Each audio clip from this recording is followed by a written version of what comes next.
It is my honor and privilege to introduce David Morgan and Lynn Weisenbach.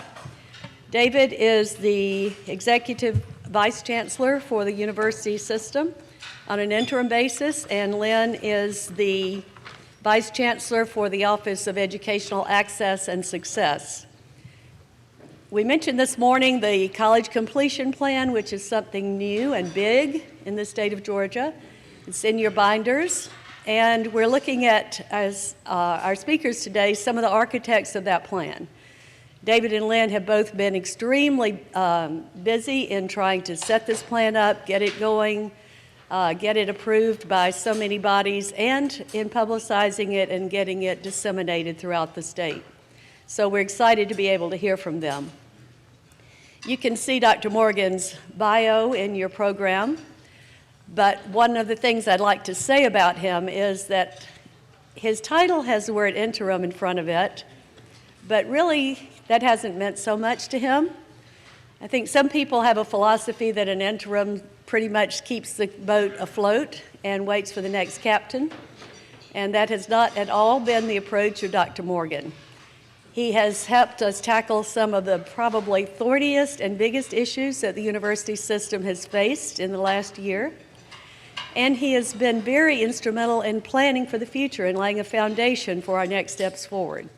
So I have very much appreciated the leadership that he has exerted in helping our system be forward-thinking and ready to move, and we are very privileged to have had him in the system and to continue to have him. Dr. Weisenbach is actually my immediate boss, and it's been my privilege to work with her and to have her leadership for the Adult Learning Consortium and our military outreach as well. Lynn is a visionary and has done one of the things that I have appreciated the most, and that is to give us the freedom to have our vision of the Adult Learning Consortium, to grow that vision, to enact it, and for her to be behind us, supporting us all the way. She has been a cheerleader and an advocate for us in many of the national and state organizations in which she's a regular participant, and has really been behind the scenes working to make sure that what we do grows, reaches greater levels of acceptance, and gets disseminated to a wider audience. They're going to be co-presenting on the plan, and I believe Lynn's going to come first. Good morning, and Trish, thank you very, very much. I want to, first of all, echo Trish's comments about Dr. Morgan. It's really very difficult to say how much we all appreciate his leadership and the work that he's done over the past few months, and I want to say that his legacy will continue on, and you're going to see that as we talk about Complete College Georgia. One of the things that he has said and that we've said repeatedly is that a lot of this work has been built on the legacy that you've all been working on for the past few years. So you're going to see your work reflected in this plan, and that is not accidental. That's actually quite deliberate. So a big thank you to Trish and to all of you for the work that you've been doing over time, because you're going to see that in this. I also want to mention that we just came from the Higher Ed Funding Commission meeting over at the legislature, and this is referenced with this. So there's work going on at the state level that's putting all these pieces together as we move forward. Many of you know the statistics. I'm not going to take a lot of time going over them, but the urgency is increasingly becoming aware in the public eye of the need for greater numbers of our citizens to have post-secondary credentials. The reality is that the United States simply is not keeping pace with the need for post-secondary attainment.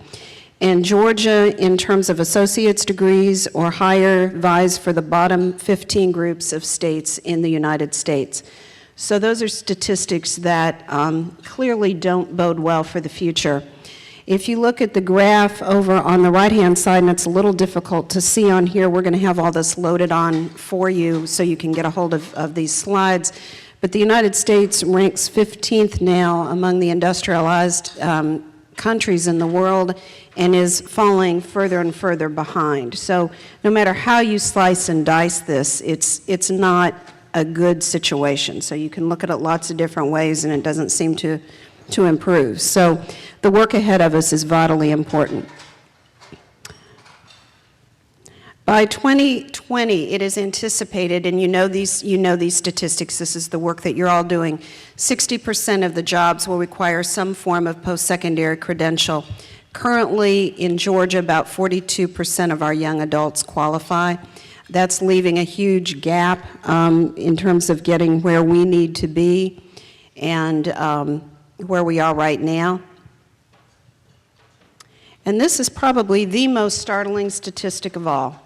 If you look at and take 100% of Georgians, ninth grade Georgians, and track them, we know that as a cohort, 56% of them graduate 4 years later from Georgia high schools.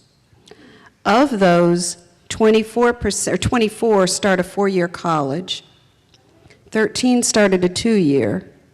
Of those 24, 19 become sophomores. Of the 13 in the 2-year colleges, 6 become sophomores. Of the 19, 6 will graduate on time. Of the 6, 3 will graduate on time. And we've got a huge pipeline loss. Okay? Now, we can talk about K-12, and obviously there's a huge issue at the K-12 role, and there's a lot going on at K-12. There's equally loss going on our end. So there are problems all the way around. This is the younger population. I realize we're looking at adults, but this is an important statistic to keep in mind because it's all of this coming together that will address that big alligator in terms of college attainment. So we know that college completion is an imperative. Complete College Georgia, as Trish indicated, is a statewide initiative. It's bringing together a range of partners committed to doing something about it. It includes the governor's office, the Technical College System of Georgia, the university system, independent colleges as well now are coming on board. So a range of folks saying we know we've got a problem and we know we need to do something about it. So, and I want to say that this has really been an iterative process. Trish alluded to it. This is evolving over time. So, you know, it's not as though this is the end-all, be-all. We're like you. It's going to change as time goes on, but this is where we are right now. So the idea, and this is going to resonate with all of you in the room, we know that we need to rethink the notion of what it means to be a traditional student. And we've been trying to message this with various constituency groups, just as you've been dealing with it over the past few years. We know that improved college readiness and an overall increase in high school graduation rates is critical to drive completion. We also know that targeted improvements in completion rates, including remedial, low-income, minority, and students with disabilities, will be increasingly important in driving attainment. We know that part-time students will need to increase at greater levels at all age levels, and we know that adult and military learners, especially those with existing educational credit, will be imperative to driving these goals. So we know that to drive the big completion agenda, it's going to take all the above.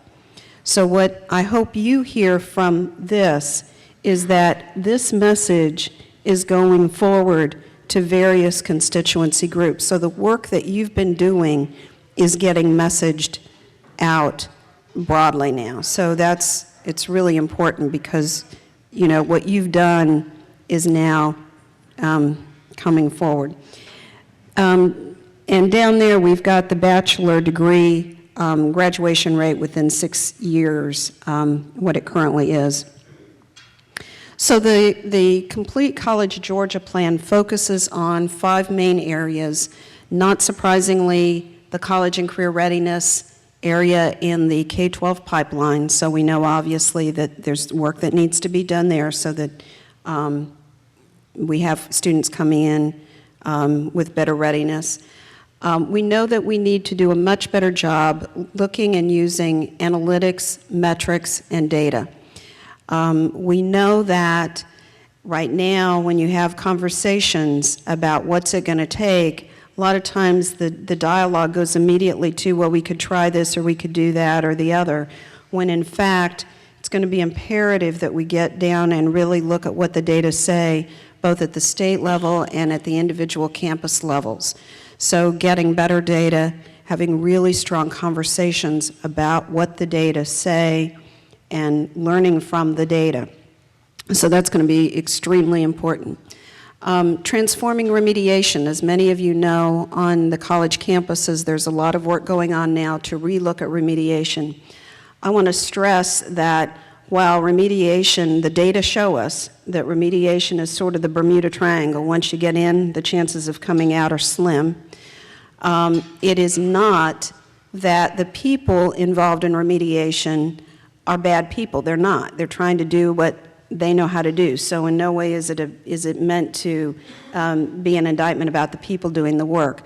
But what we know is that there are new ways of doing remediation that the data indicate are having far more success than ways that we've currently been doing it. I understand this morning that you were having some discussions about policy and what are some policy levers that can be used to drive around adult completion. Same thing is going to be true with remediation. What are the strategies that are showing results and what are the policy changes that need to happen to move that? Reduction in time to degree, articulation, prior learning assessments, all those sorts of things that need to happen to help move reducing the time to degree. We know that the longer it takes that students are in college actually mitigates against them finishing. It doesn't help them the longer they stay in. The data, shows it over and over again. So we want them to move through and complete. And finally, restructuring delivery, looking at new ways of delivering. We're making progress. The good news is there's a lot to report. Tomorrow, there will be a major launch event for the university systems and the technical college systems. The president's hosted by Governor Deal. The speakers at that event include Chancellor Huckabee, Commissioner Jackson, Stan Jones from Complete College America, Jim Applegate from Lumina Foundation, and Dave Spence from SREB. So far as we're aware, we're the first state to have all the university presidents come together, one place, one time, along with a number of key legislators to hear one message. That message is exactly the message we started with. It's about the quality of life, it's about the citizens of the state of Georgia, and it's about all of us coming together to do things focused on quality completion. So tomorrow is a very, very big deal in terms of presidents hearing that critical message. If you know Jim Applegate from Lumina Foundation and you know the work of Lumina Foundation, you know that he's going to talk about quality completion and he'll be talking about adults in that message. So the presidents are all going to hear that same message tomorrow coming out of the launch. So tomorrow's a very, very important day. We have a metrics working group led by institutions. Tim Rennick at Georgia State is doing just a masterful job of leading that work. And the work of the metrics group will be connected back to the funding commission. Again, there are connections being made every step of the way.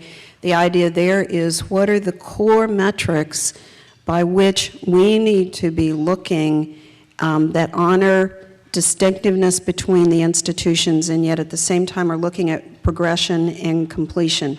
I'm going to give you one prime example of what we're talking about here. Over and over again, when we've looked at it within the university system, RPG, retention, progression, graduation, the big issue that came out of that, or one of the big issues, was it was looking at first-time, full-time freshmen and strictly on graduation rate of those first-time, full-time freshmen. That's an important indicator, but it by no means told the whole story.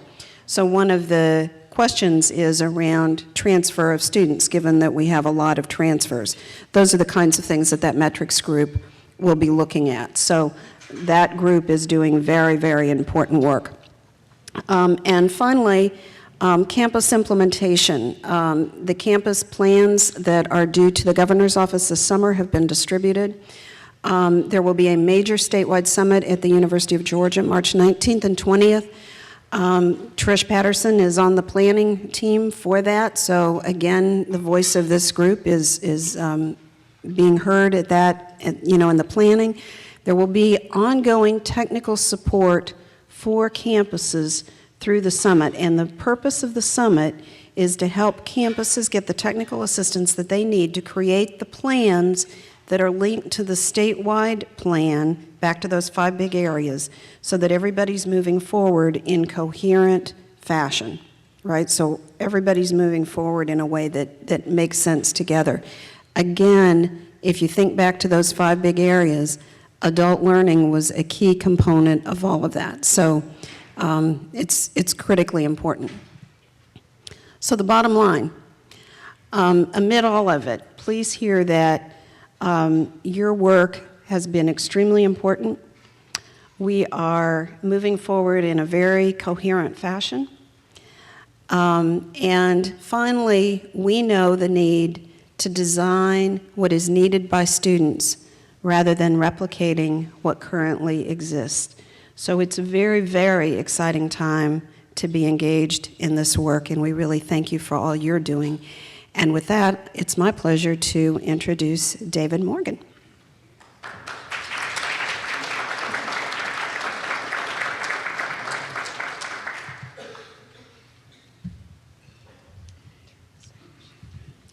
I'm still eating.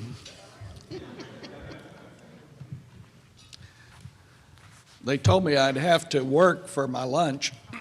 I didn't realize I'd have to work first and then eat. As Lynn is being electronically removed from the podium, that's not a good sound. I'd like to tell you about my first experience with PLA.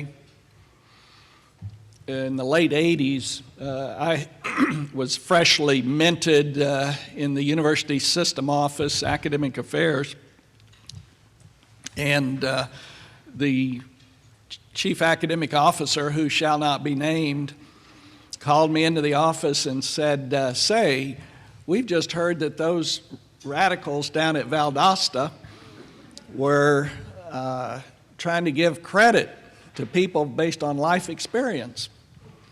Check that out. So I called down there, and sure enough, found out they were up to those kind of shenanigans.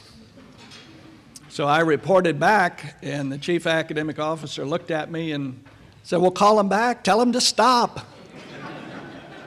We can't have that.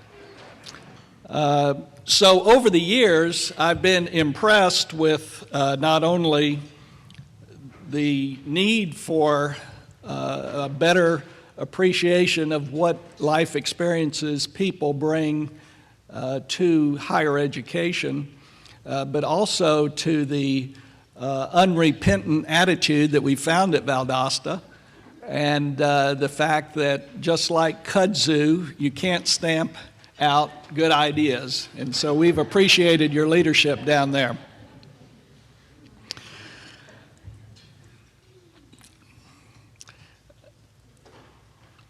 If you look carefully at the document that Lynn just showed you, you will understand that it is nothing but the culmination of your efforts. When we worked at the governor's request on a college completion plan, and we decided to do it in partnership with TCSG, you know, we sort of understood sort of the broad outline of what it should look like, but we didn't have the flesh to go on it. And by that point, I had been informed that we had an ALC underway, and they actually had done lots of good work. You had actually done lots of good work.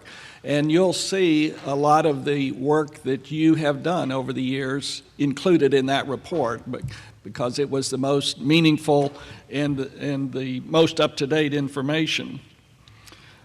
So And then in addition today, seeing your agenda covering the major people that need to be in the room, the regional accreditation, CALE, the ACE representatives here. This is an outstanding opportunity for us to build on what successes that we've already had. You know, in addition to the need to respond to adult learning needs and opportunities, we need to figure out the best ways to do that. And I'm very pleased at the distance education component that you're looking at and have looked at. And I'm very pleased that John Sizemore has come to our staff from Valdosta to help us understand better how to offer distance education as a system. And this is one of the major defining issues of Chancellor Huckabee, is that yes, we have a system, yes, we could do things as a system, but it requires systematic efforts. And in many areas, including distance education, we have not had that. We've had many institutions doing a good job, but we have not had a system way to understand it. We've also been working lately on our efforts to improve outreach to the military. I know many of your campuses are working on that. We have some great efforts underway, but we feel, and the Chancellor feels, it's important for us to work as a system and then in coordination with our colleagues in the technical colleges on how we can respond to meet the needs. There are many good things going on. We had an opportunity last week as a little steering committee trying to flesh out what the military outreach should look like in our state and how we would go about it. And we were very fortunate to talk to Jenny Newman, who's sort of the military liaison for Penn State's World Campus. And we had a good conference call with her. And one of the questions during that session was, well, you know, how's it working out with your student population? Is it turned out about how you had planned it?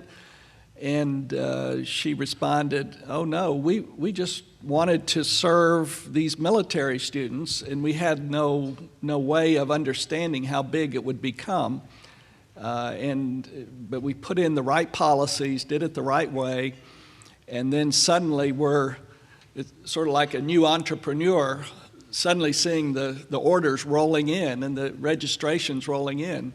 And today they have 50,000 students enrolled in that World Campus by doing the right things to serve the military in their community. Let me also mention an opportunity for you. I was very pleased last month, or I guess it was earlier this month, when we had the President's meeting, that our Chief Financial Officer, John Brown, invited the institutions when they came to Atlanta, effective this Thursday. There'll be half-hour meetings that all of your institutions will have with the Chancellor to talk about their budget needs. The only special initiative kind of thing that was mentioned was, oh, and by the way, if you need to do something in the college completion arena and have some budget numbers on what that would mean, bring those with you. So here is a wonderful opportunity for you to make sure that your campuses are bringing forward their request on things that are needed on campus. And we'll be monitoring those items that you bring in and see how we can fold those into the overall budget and the overall plan for the future. One of the things that has bothered me a little bit is we've sort of hit the ground running on a lot of issues, and that is, as we have a new Chief Academic Officer, Dr. Houston Davis, coming from the Oklahoma State Regents for Higher Education, is that we maintain the momentum. And I was very pleased to see and talk to Dr. Davis in the interview process to see that Oklahoma is several years ahead of our own state in the college completion arena. In fact, one of the early adopter states, and they know the ropes, and he knows the ropes and is very articulate on what we need to do to move forward as a state. So that affects not only just college completion, but it affects everything that you do because in a way, all we've done in that college completion plan is just put in there what the work that you've already completed, as I mentioned earlier. So your work is there. It will continue to stay there based on what I'm seeing in our new chief academic officer. And I guess Lynn mentioned the word legacy. I guess my legacy, I would like to be able to look back, and I'd like for you to be able to look back at some point in time and say, that 2011 or 2012, that was when Georgia made a lot of the right decisions, not because of me, but because it was a time in history when the timing was right, when all of the stars were aligned, and the Adult Learning Consortium's work was being implemented, that really turned the state around economically, and that it really made a difference to our children and our grandchildren. And because of that, those numbers that Lynn showed you a few minutes ago, it showed that not only did Estonia and Poland did not go above us in terms of educational attainment, but we went above some of the others. So we actually gained ground. I'm fond of saying, I don't like to say it, but it's true that Georgia is behind many of the states in the South. The South is behind the nation, and the nation, you just saw the numbers, is behind so many of the others in the industrialized world. So we've got a big job to do, but we're at the right time in history. The governor, can you believe, here I was 25 years ago calling Valdosta saying, stop doing that. Tomorrow, you've got the governor pulling all of your presidents, all the technical college presidents, many of the private college presidents, many legislators together in the governor's mansion to say, we must do a better job. We must meet the needs of adults. We must meet the needs of our military population. We do not have the number of traditional students coming through the pipeline for us to really affect that attainment rate. So we've got to do a better job. So your chancellor is fully on board. Your board, no pun intended, is fully on board.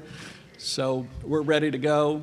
And again, I bring you greetings from the chancellor and from the board and say thank you for making our job a lot easier. Thank you very much.